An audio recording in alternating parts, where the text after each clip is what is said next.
So, the topic of my little speech is how the science and the scriptures are, how the ancient Vedic scriptures are actually scientific.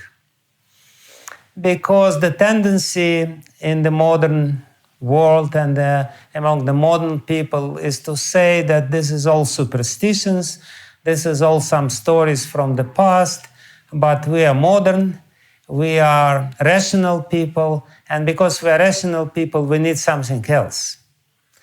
We don't need all these outdated, old, ancient scriptures.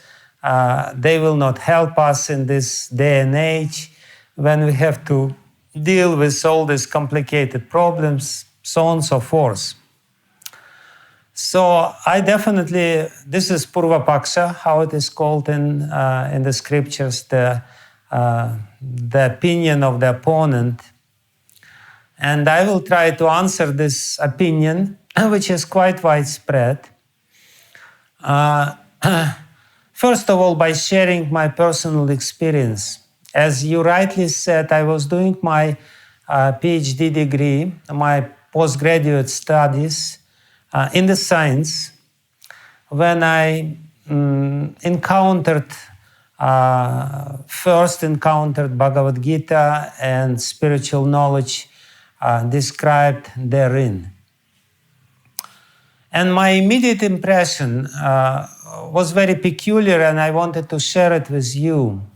My immediate impression was that this is a very rational system of worldview. It's different than scientific worldview. Scientific worldview is definitely very rational.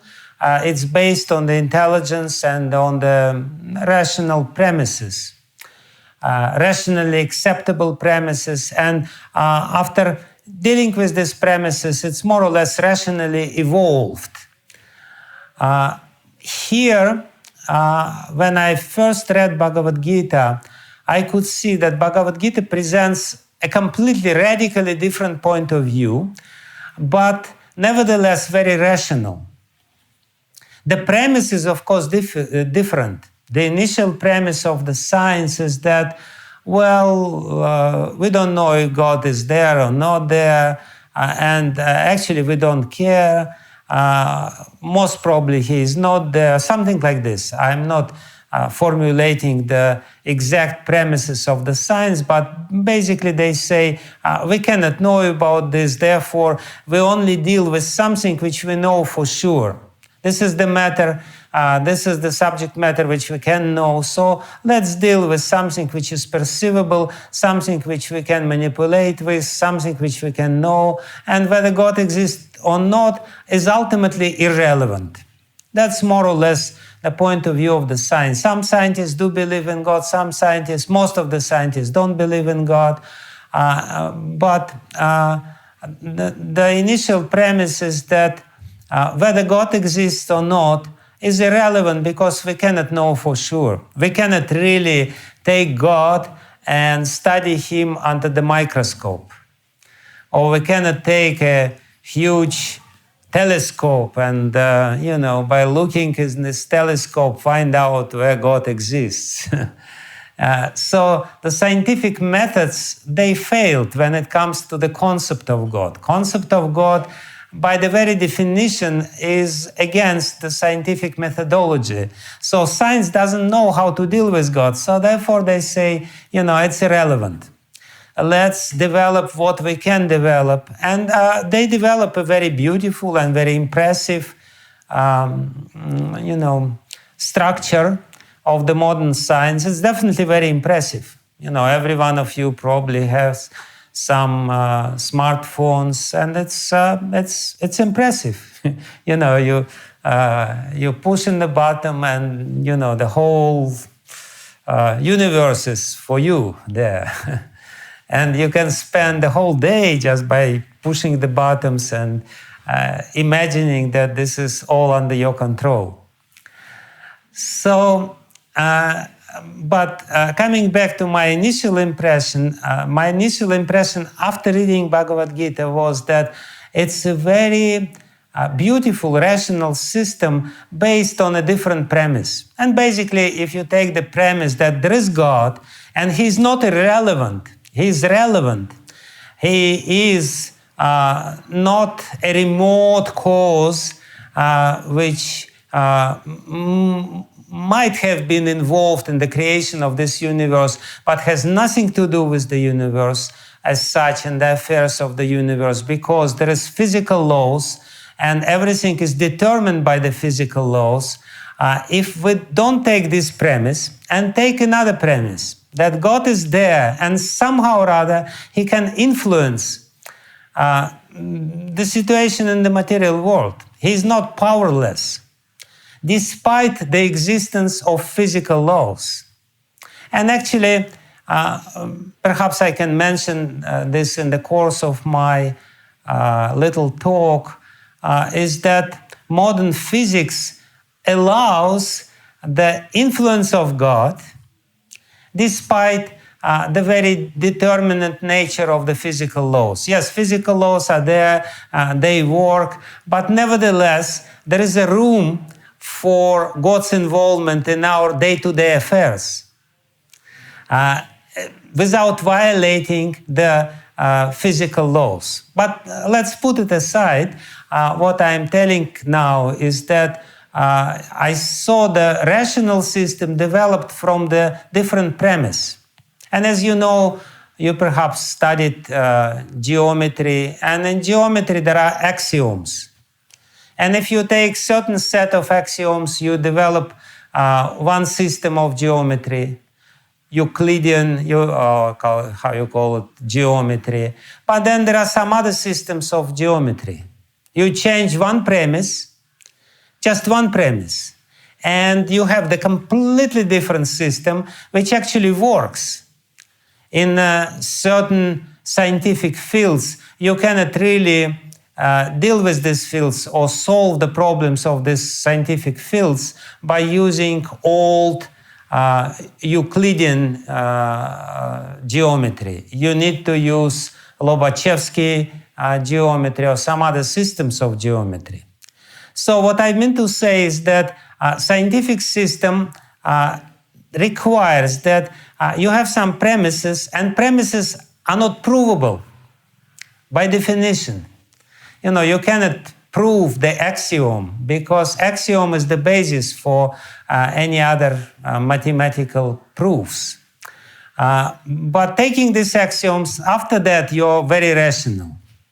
So what I saw in Bhagavad-gita, I saw a completely rational system developed from the different set of axioms, different set of truths.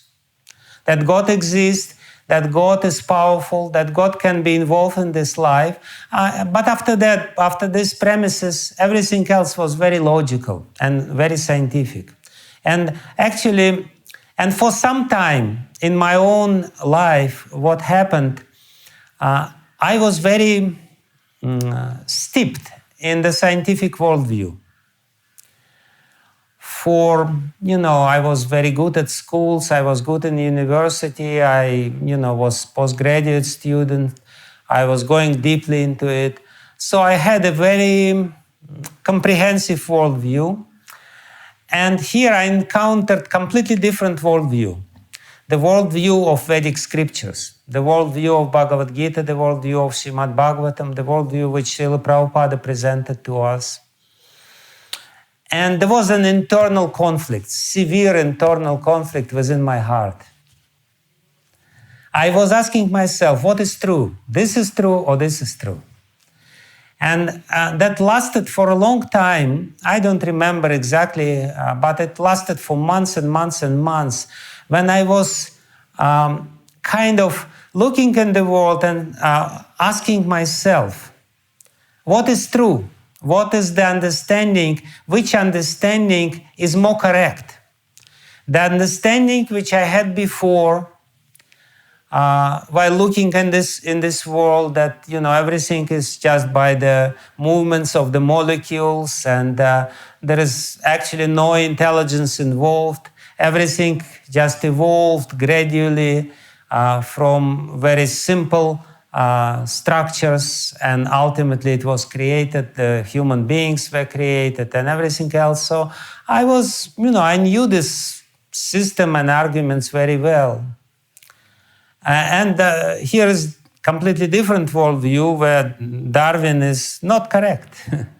He is actually, as Prabhupada said, he's a rascal who spoiled the whole human civilization, because he proved that we humans are coming from monkeys. Or tried to prove. It's actually not Darwin, but anyway, Huxley.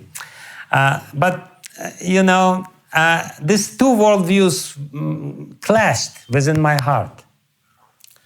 And I was sincerely trying to answer what has more weight, what is more correct.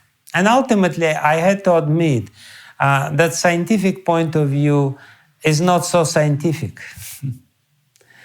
There are some serious flaws in scientific presentation which are deeply hidden within the initial premises. Please tell me, am I explaining something which is relevant or which is understandable, or should I tell some stories or whatever? I just want to interrupt myself. Maybe Madhumati Pashkarini can correct me also. Guru Maharaj, you're going perfectly on the right track, Maharaj. Please continue. Okay. So I ultimately had to admit honestly that Prabhupada is correct and the scientists are not correct. Why? Because of simple, ideas like, scientists say that the life comes from matter. But how such a complicated, it's completely against the third law of thermodynamics. Because according to the law of thermodynamics, only chaos can increase, only entropy can increase. It cannot, build up more complicated and more complicated and more complicated structures. And, how you can imagine that such a complicated structures like human beings, or even just one living cell, can appear on its own. The comparison which is given, the probability of this by just complete chance. If we take that this is the chance, the probability is unbelievably low. It's just not possible. It's just not possible. It's as if, you have a big garbage pile. In a garbage pile, you have all kinds of metallic parts and everything. And then the wind blows. And the wind blows, and by the movement of the wind, different metallic parts come together, and the ready-made Boeing airplane is made. Just by this accidental way. And actually the probability of Boeing plane being constructed by the movements, chaotic movements of the wind over the garbage pile is more than probability of a single living cell created from just atoms and molecules, simple atoms and molecules. There is no chance, there is no chance, there is no chance. It's not scientific, and there is no scientific explanation for this. This is a simple thing. It's a sheer act of faith on the part of scientists. They have to believe. Actually, if you want to be a scientist, you have to have very blind faith in all these premises. You have to have Shraddha, Adau Shraddha. It starts with Shraddha. So that's a little anecdote from my life, how I myself found that the Vedic point of view is very scientific, rational. Not scientific from the strictly scientific point of view, science as we know it, but nevertheless, it's very rational. And in Vedic scriptures, we have such sciences like astrology or Ayurveda, which are very much alive. Ayurveda works. And the premises of Ayurveda are, from the scientific point of view, are not scientific. But nevertheless, it works. So it actually means that there is another science. The point which I want to make in this presentation is that Vedic philosophy or Vedic culture is very scientific. It's science, but it's a different science. And actually, if we study it impartially and in a very honest way, we will have to admit that it's a better science. Because the modern science, what are the results of the modern science? We can see pollution, environmental crisis, all kinds of economic instability, all kinds of problems. They actually, the whole civilization is in a big crisis. And it's all due to the scientific premises, which prove that scientific premises are not correct if we judge according to the results. Results is a very, very, very detrimental. It's not actually, it's tragic. The situation in the world which we are dealing with is tragic. Like today I was driving in a car with one devotee who is a scientist. He's also a chemist. He's in the same Jain university teaching chemistry. And he said, I asked him, what is your research area? And he said, my research area is how to eliminate the pesticides and all this, insecticides which are used. So first you produce all the pesticides and insecticides, and you kill all the poor little insects and little rats and everyone, and then you have to deal with bigger problem. It's actually Albert Einstein. His very beautiful point is that you cannot solve the problem from the same mentality which created the problem. What science is trying to do? Science, it's a certain mentality, certain worldview, and it creates a problem.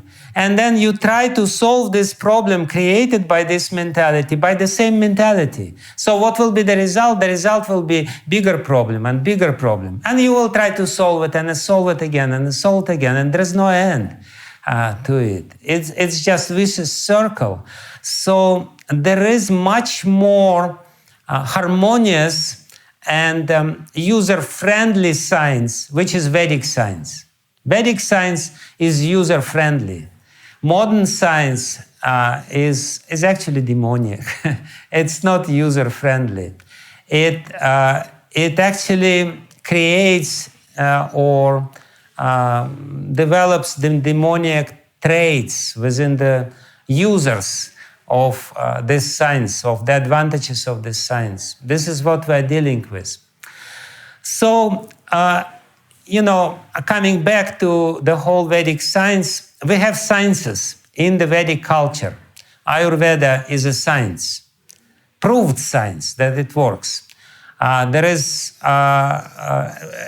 in a more, in a more harmonious way than the modern medicine. Of course, the modern medicine in emergency cases is much more efficient, and there is great achievements in the modern medicine. I have to say this because I see Nirmal Krishna sitting in front of me, so I cannot undermine the achievements of the modern medicine completely. But nevertheless, Ayurveda has its advantages over the modern science, and it's scientific.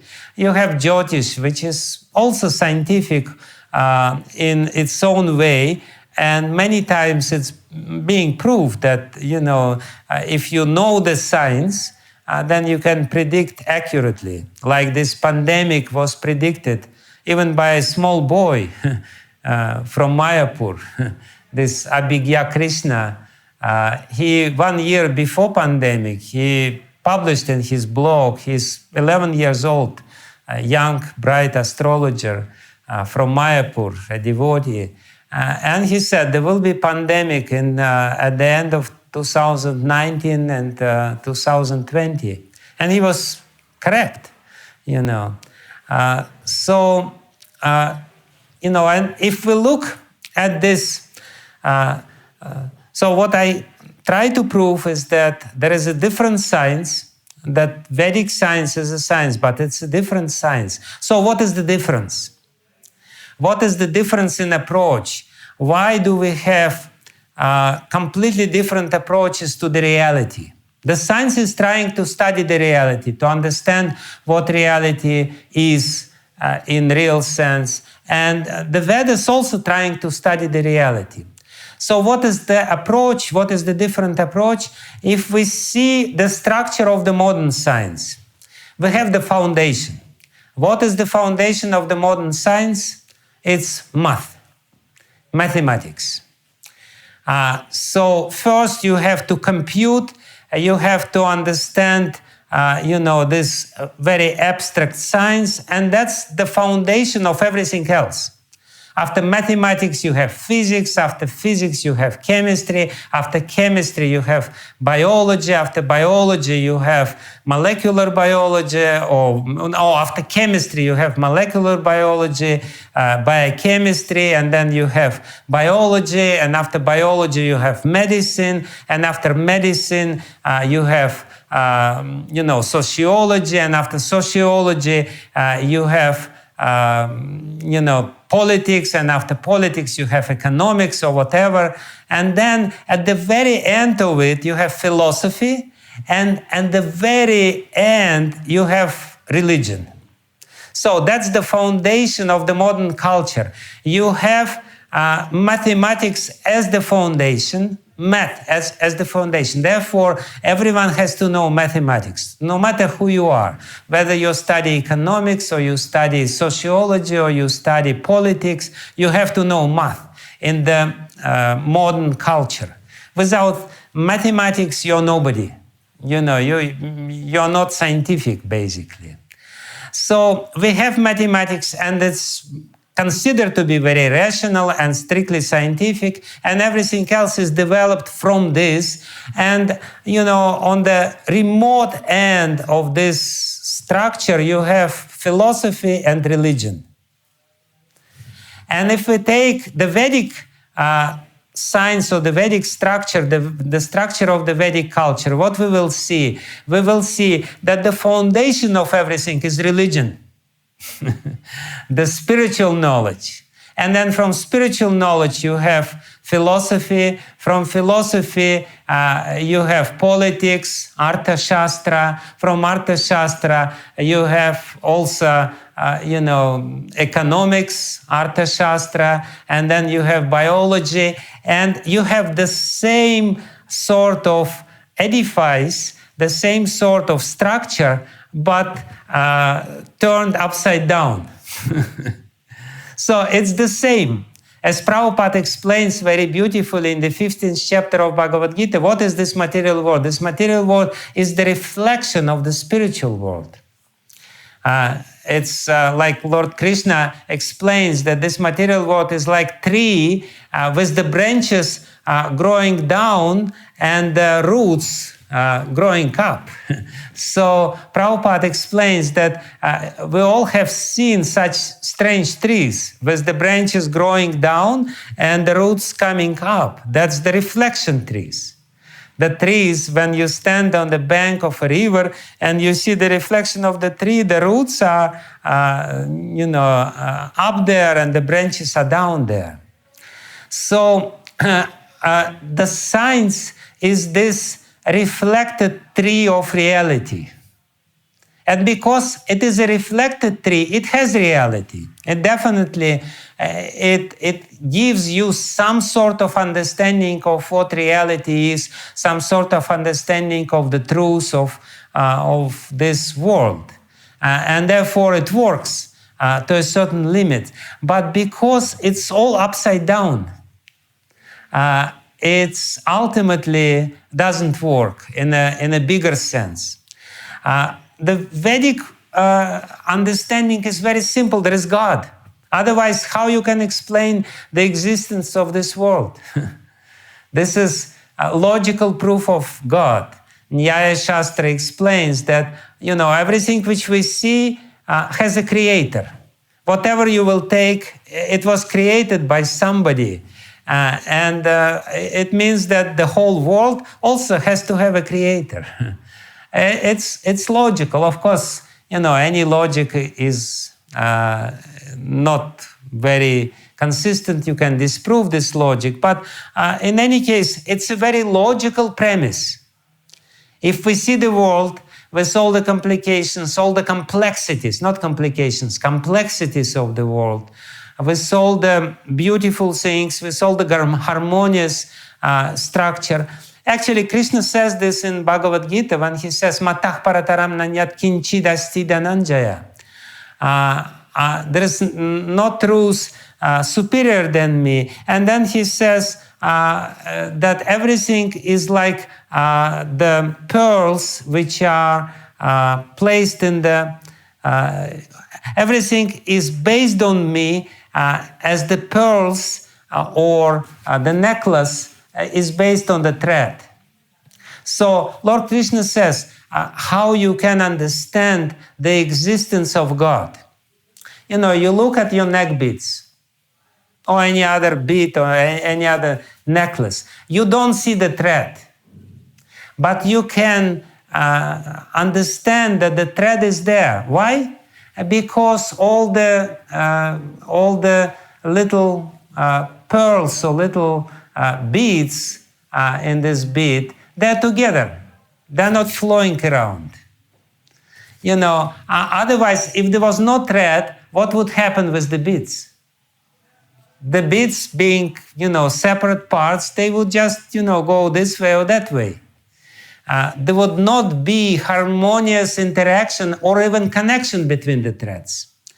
Vedic scriptures, they say that there is a force, connecting force, unifying force. Who is this unifying force? This is God. This is Brahman. Brahman is the unifying force, and if you take away this unifying force, everything else will be just destroyed. If we take away God from our life, the very destructive forces will start displaying its influence. And ultimately everything will be destroyed. And the very fact that it's not yet destroyed, because there is this powerful force. Like India. Take, for example, India. How many states are there in India? 27 or how many? I don't hear you, but you nod your head. So there are 20 plus or maybe around 30 states in India. Let's imagine for a split second that there is no central government. What will happen with all these parts of India? Every part of India, every state of India will declare its independence. Because there is force, unifying force. Therefore, they are together. Otherwise, they will say, 28, okay. I was almost right. I said 27, but it's 28. So, if there is no unifying force, then there will be the forces which are the natural forces in this material world, which works. It's, how you call these forces? There is how you call this? Is it centrifugal? Yeah, centrifugal, right? Yeah, there is a very strong centrifugal forces. going away, being separate, being independent. And therefore, to counteract the centrifugal forces, you need a different force to keep everything together. And that's what we can see at every step. We can see harmony, we can see unification, unifying forces. And this is God. This is how God's influence manifests. And He Himself says this, that, Sutre Mani Ganaiva, that how all this money, all these little bits are connected together on the sutra, on the thread in this world. So that's the point, that Vedic culture or Vedic understanding of the world starts with this very simple and very rational and very provable, to a certain extent, provable premise that there is unifying force who created this world. It's intelligent force. It's not just natural force. It's intelligent force capable of doing something with certain plan behind it.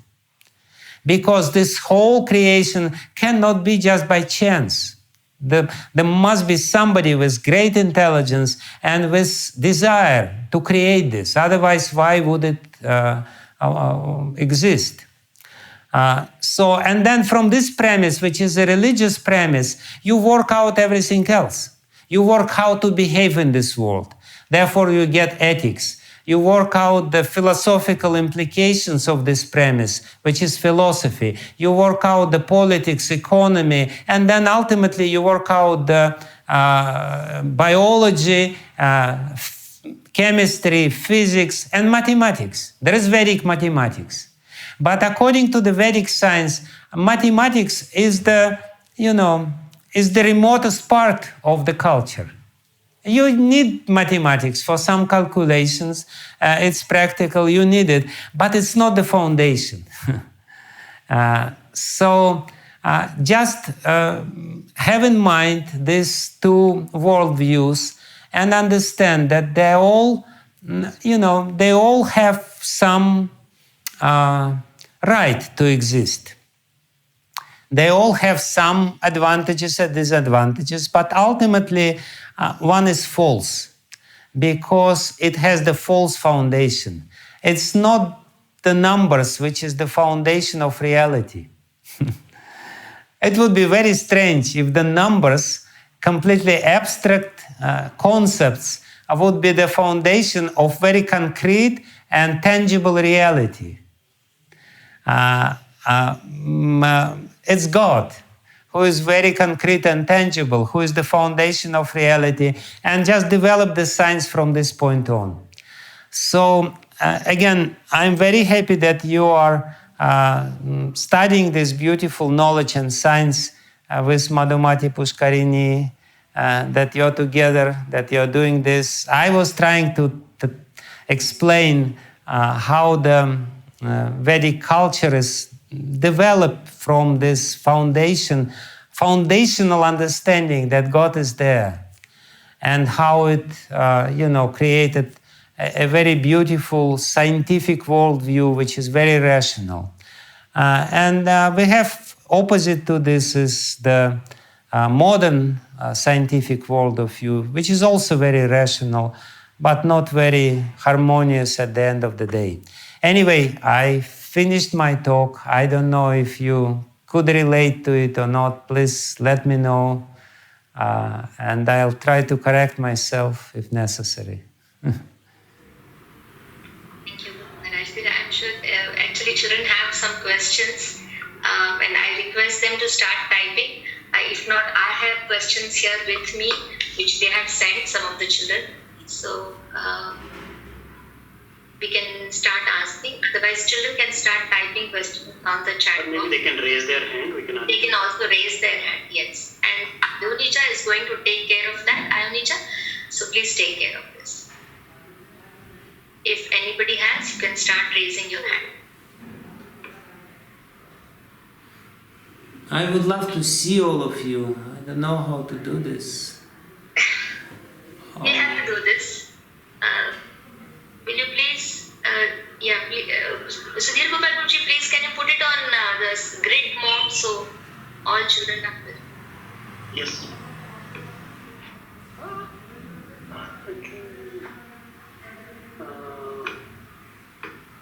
Just this.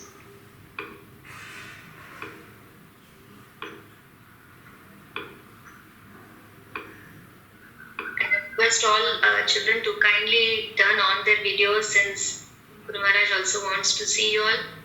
Okay, I can only see Devyani. Dhruv, please turn on. Deya, Dharangi. Okay, Janak is also on. Ashwin, I would like to see you. Parth. Ritika, Anushka. Prahlad and Dhruva's camera is not working. Okay. Ionija, can you start taking? Okay. Don't send me questions on a private chat. Okay, if you're comfortable with that, then because Ionija is going to ask the questions. Yes, Mataji, I'm here. So there's okay, questions are coming to me on a private chat which you can't see. So till they send it on a common chat, let me start asking the questions myself first, then we can ask Ionija. The first question that's come here is there are a lot of scientific advancements which are described in the Vedic texts, but somehow they don't exist now. So how can we believe that they ever existed?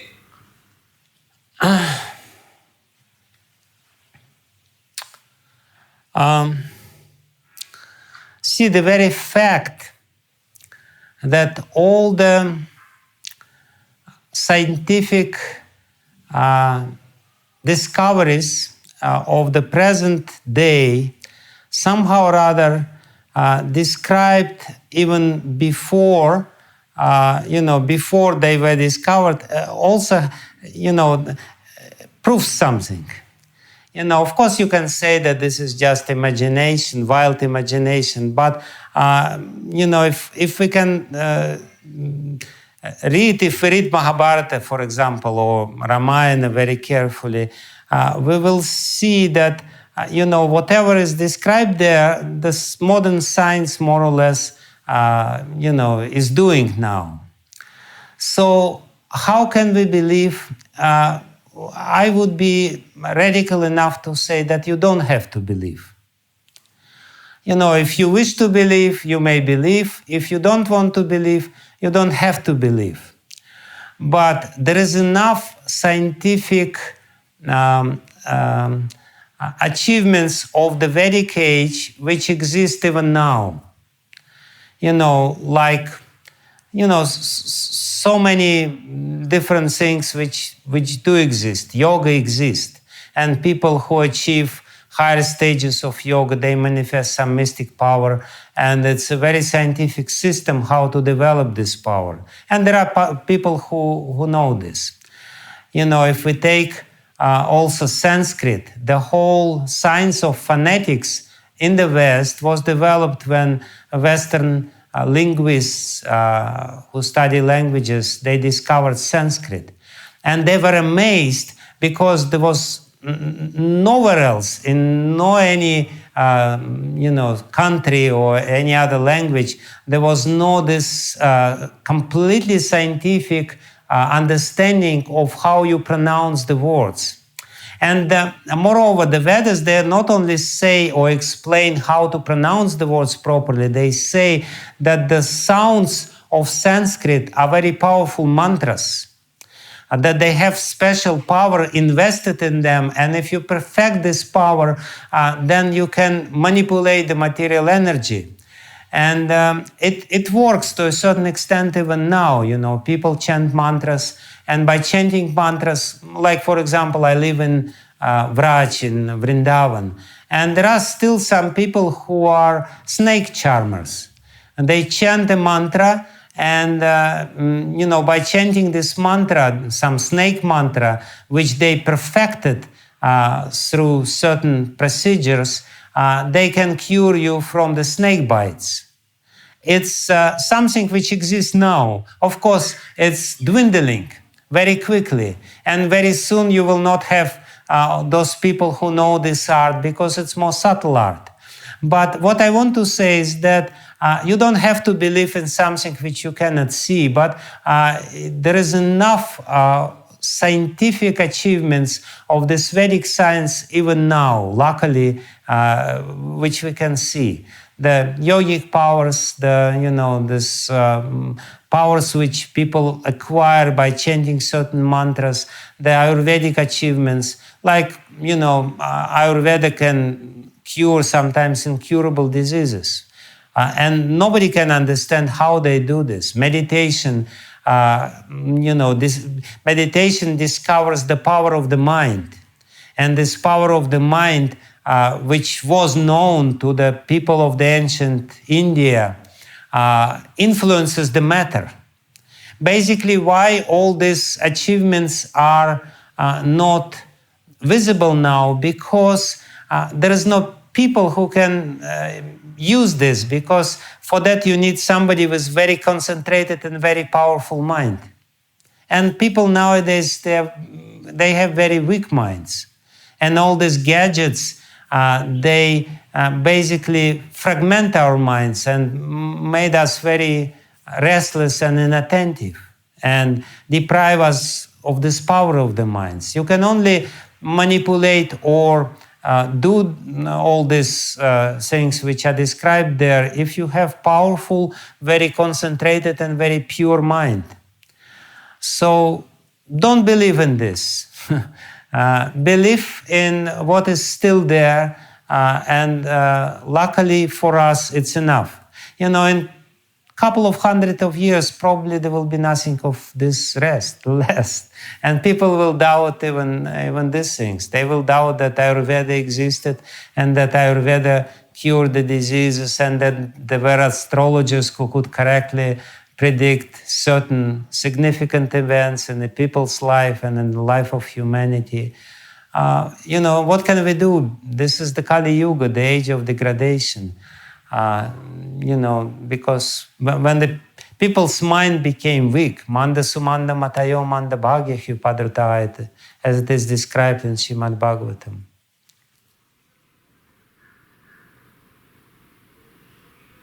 Yeah, I immediately take it forward. Next, I think who's asking? Prahlad, are you asking? Yes. Hare Krishna. So you said that religion is the basis of the Vedic age and science altogether. But at the present moment, people argue that religion is now the basis of mass discrimination.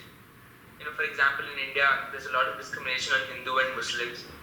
So how do we prove to them that religion is in fact the basis of Vedic science and the Vedic age? Okay. Thank you very much. Yes, religion in Kali Yuga is grossly misused. And it's misused by unscrupulous people to manipulate or to exploit other people. That's true. But when I say religion, I don't mean, sectarian religions of this age. I don't mean Muslim religion or Christian religion or even Hinduism as such. I don't mean this thing. I mean the scientific understanding which places God in center. The scientific rational understanding that God is the source of everything which we see. So if you put this understanding as the foundation and very rational premise, it's a very rational supposition. You can say, yeah, why not? There is no reason to say no, and there is a lot of reasons to say yes, it is true. So by religion, I don't mean, the particular religions which developed later, with their rituals, with their superstitions, and there is a lot of superstitions in religion, with all their prejudice, which is also there. I don't mean this. I mean that there is this spiritual foundation for your worldview, that God exists and that human beings are essentially eternal souls. There are few premises of this sort. And then after that, the philosophy develops, how everything else is connected with it. After that, the ethics is developed, what you're supposed to do, what you're not supposed to do, that you should not kill anyone, you should not inflict harm to anyone or pain to anyone. And then from that onwards, it goes on and on and on, and ultimately you get mathematics as the remotest part of this understanding. So if you are to speak with people, please correct them from the very beginning. We're not, by saying religion, we don't mean this misused sectarian religion, which are basically used in Kali Yuga to prove one's superiority. I belong to the superior religion, therefore everyone else. No, I mean the foundational, scientific, spiritual outlook of the world. That's what I mean by religion, which is there in the Vedas. Vedas say that there is only one God, and different people speak about him differently, but it's not to say that somebody is wrong, somebody is right. No, there's only one spirit soul, and he's Brahman, and he's the source of everything.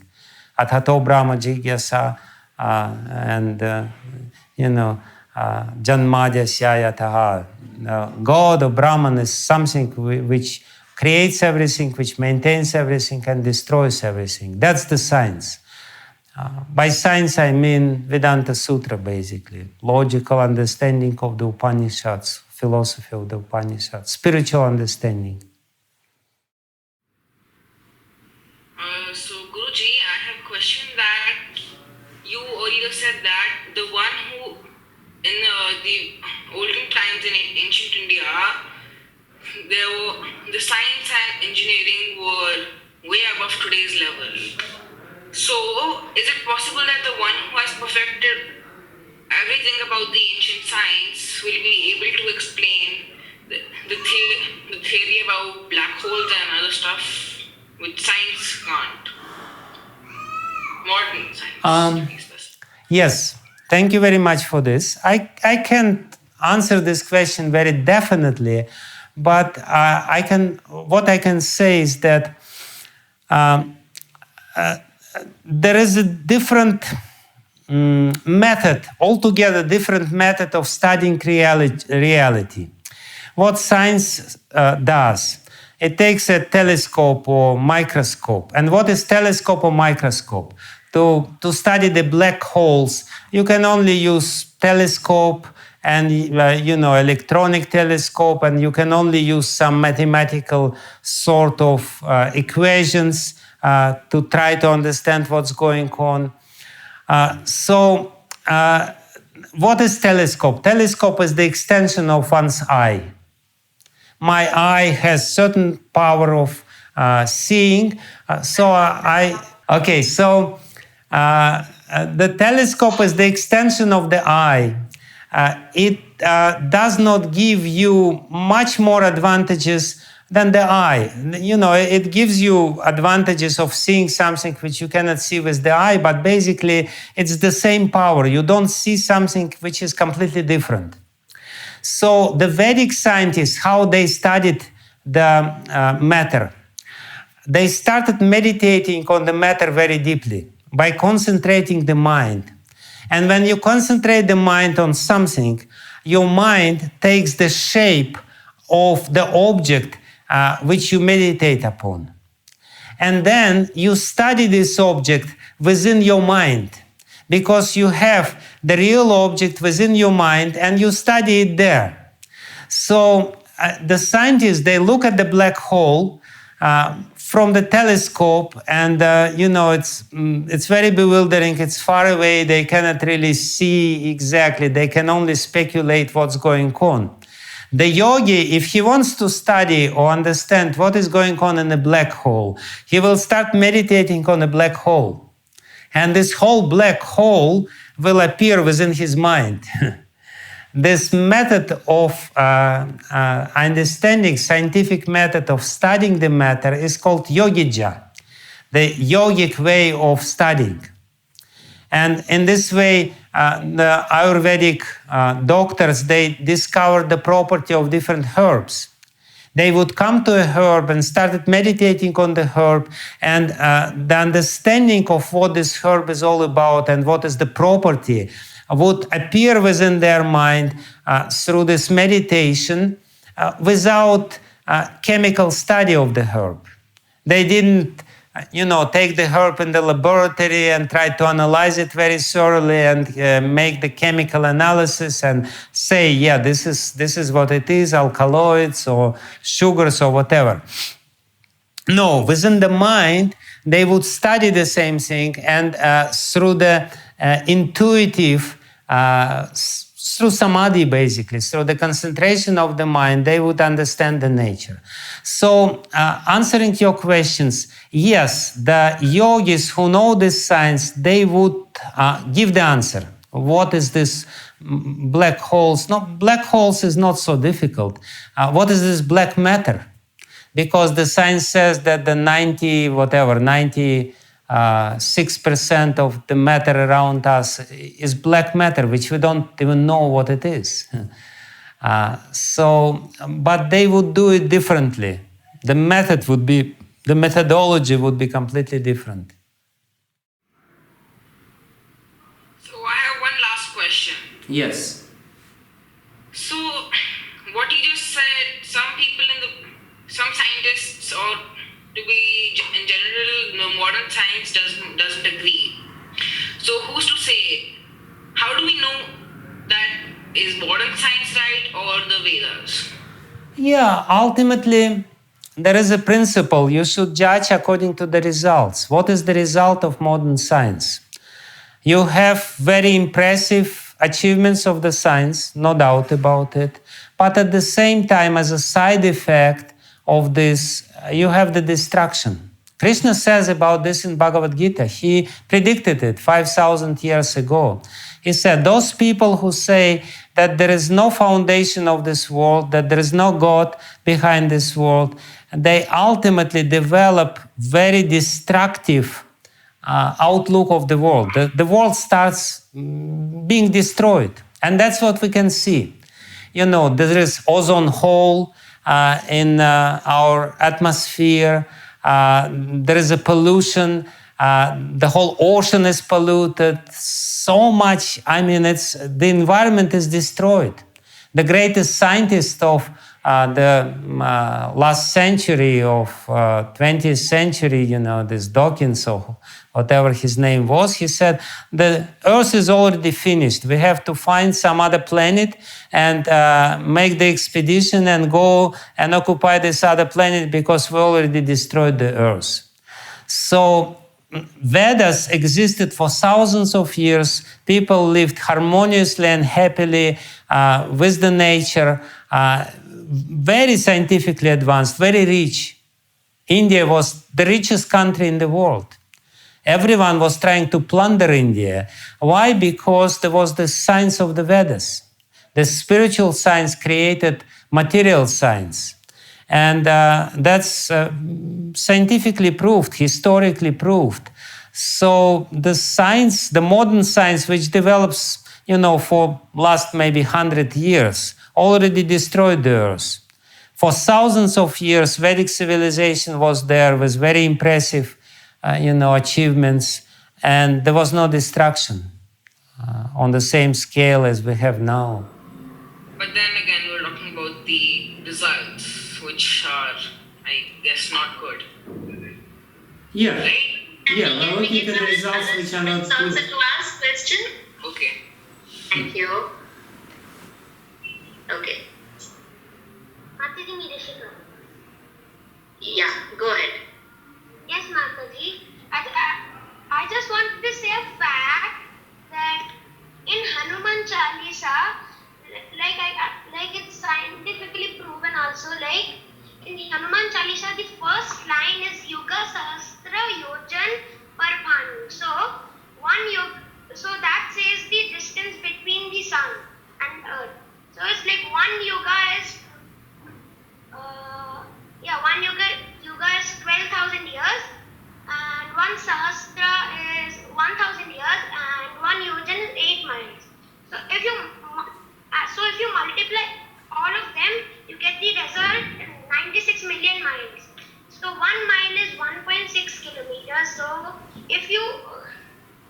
if you like multiply 96 million into 1.6, it's equal. And I don't remember the result. Please answer the question. He just wants to glorify Hanuman Chalisa, that in Hanuman Chalisa there is a very scientific distance between the earth and the sun already written there. He just wants to prove my point. He doesn't have question, right? Okay, Ayodhya, please take over. Who is the next one? Samrita can ask next. Samruddha, okay. Hare Krishna Guru Maharaj. Yes. My name is Samrita. I like the speech a lot.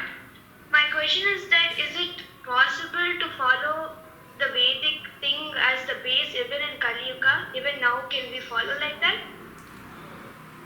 Your name is Sangita, right? Am I correct? Samrita. Samruddha. Okay. Thank you very much, Samruddha.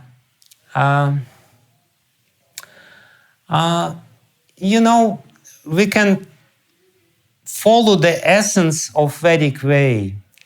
We cannot reproduce all the details. Details will be difficult to reproduce because we are living in a different environment, different cultural, everything is different now. It would be very difficult to reproduce everything to the smallest possible detail, not possible. But the essential message of the Vedas and the essential implications of this message are simple. You have to chant the name of God, you have to respect the life, respect other living entities, respect their right to live. You shouldn't kill anyone, you should not exploit other people, you shouldn't try to get artificial happiness from all these intoxicants. It's a simple thing, and that's the essence, that's the foundation. So we can follow the foundation, and that in itself will be a very good for us and for everyone else. But details probably not possible.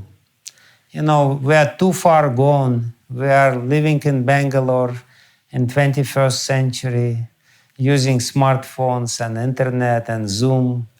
So it's very difficult to cook in Bangalore on wood, as Vedas would probably recommend to you. So you have to use gas and electricity and everything else.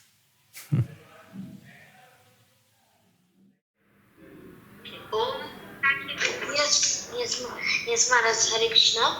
My question is that in Srimad Bhagavatam it is written that the geocentric theory is proposed, that the earth is the center of the universe. But nowadays scientists they have taken photos and they have proven that the heliocentric theory, the sun is in the center, that is the correct theory. So then how do we solve this contradiction? Because mostly Vedic science tells the most of the truth of the universe, but in this place Vedic science gets defeated.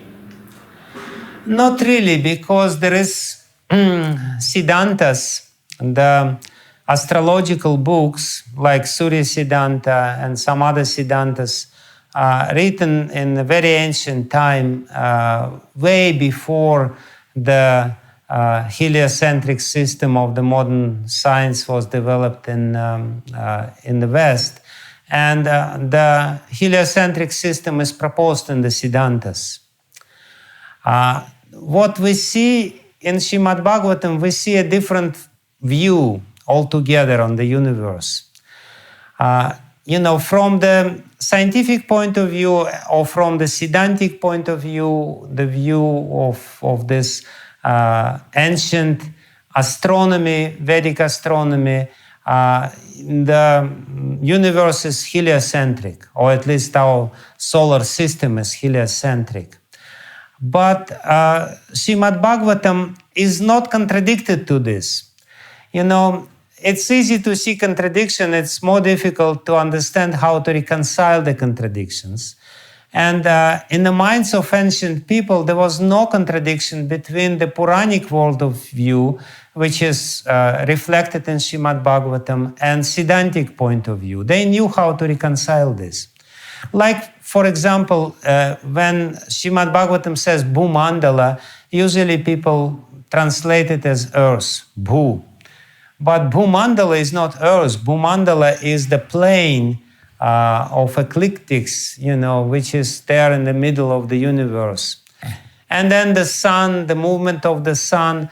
So, there are some good astronomers who are now trying to reconcile this, or to see from which point of view the description of Srimad Bhagavatam will also match with the modern description. It's, to say, as you said, that it's just contradictory, and that Vedic understanding of universe failed. It's simplistic. It's not really correct. It's just a different view of the universe, which gives some certain proof. And I know, for example, one devotee who delves very deeply into the whole thing, and he would be much more in the position to answer these questions than myself. I'm not an expert in this. But there is a way to reconcile these 2 points of view, and to prove that this other point of view is not just a failure. It's a different, it's a different angle of vision, so to speak. Completely different angle of vision. Hare Krishna Maharaj, Anya has put her question on the chat box, so I'll read that out. She's asking that how do we know if we are devotees? That's a very scientific question.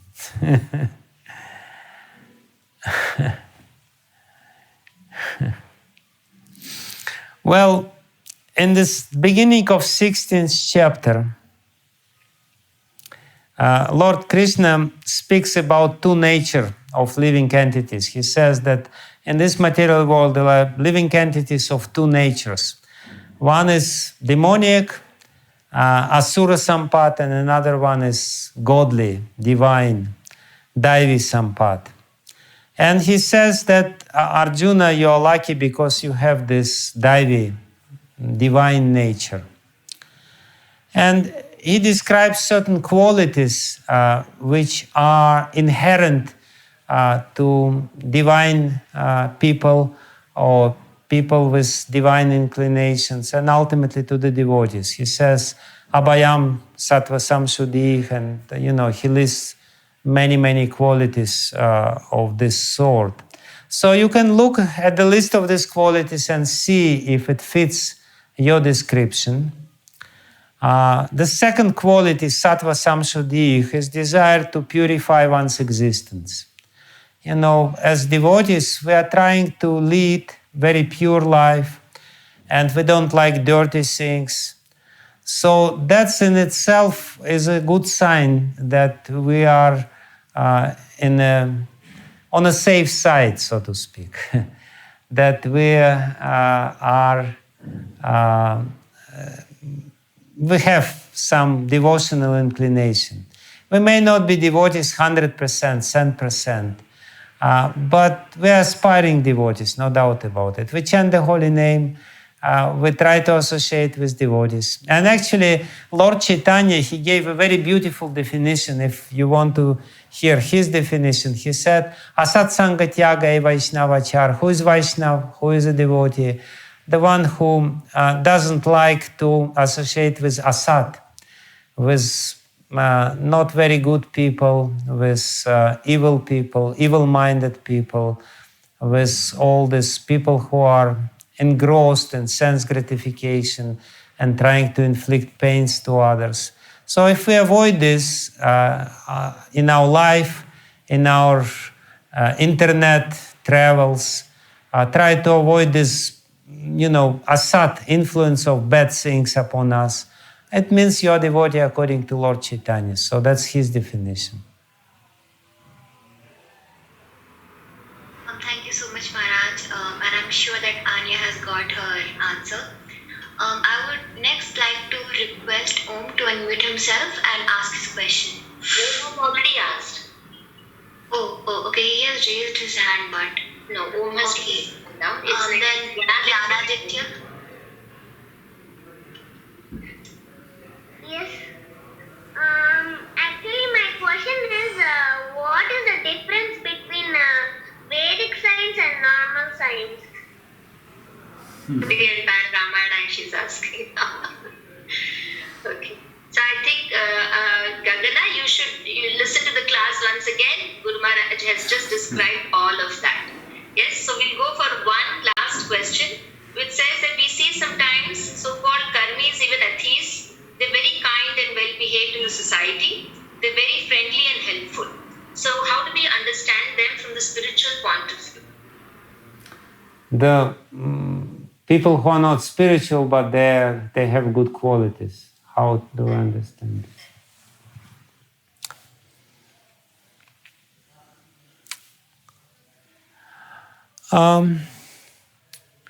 Well, see, the depths of these qualities, have to be proven. In the 5th canto of Srimad Bhagavatam, it is said, Harava bhaktasya kuto mahat gunan manorathena sati davato bahih. The logic of this statement by Prahlad Maharaj is that people who are not devotees, who don't have spiritual inclination, it's very difficult for them to develop really deeply good qualities because their mind is always running after the external things. They're attached to external things. They see something and if they get something which they really want or they're too much attached, they may forget about their good qualities. Superficially, they may be well trained, they may be born in good families, they may get good training, but ultimately you have to judge. We don't have to judge other people. If people behave nicely, if they're kind, we have to respect them, no matter what they think or whatever it is. But at the same time, we should not be too quick to make the final judgment, because ultimately the test will come, which will say who is who. And if you are too much attached to the external worlds, it's very difficult to be consistently good. That's the point of this Bhagavatam verse. If you are attached to external things, if you want some external achievements, it is very difficult to maintain consistently good qualities. Sooner or later, somebody will, say something to you which you will not like, and then it will blow your mind, and you will say something. Anyway, that's the point which I'm trying to make, is that we should respect, we should not be bewildered. Yes, there are good people in this world. Not all of them are devotees, but ultimately, you can only be consistently good if you have spiritual foundation of all your qualities. If you don't have spiritual foundation of the qualities, your qualities, they may be there, your virtues may be there, but they are on a shaky ground. There is no foundation of them. So it means that there will be sensory pleasure even if he is not good. Can you repeat, please? His sensory pleasure will still remain even if he is good. Yeah, you're right. Thank you very much. The attachment for sense gratification will still remain even if you're good, and then you may somehow or other, compromise in your good qualities because for the sake of sense pleasure. Thank you.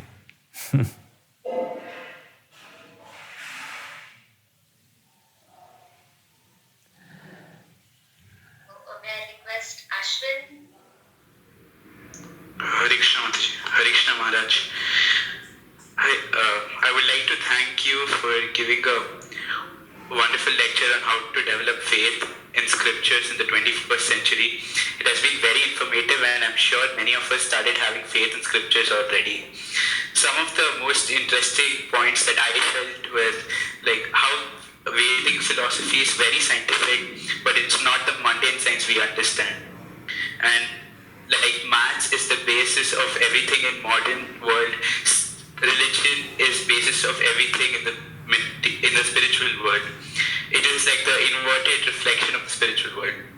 And how there is more chance of a Boeing plane created from a trash can than a living cell being formed by entropy. In fact, there is no chance of that happening.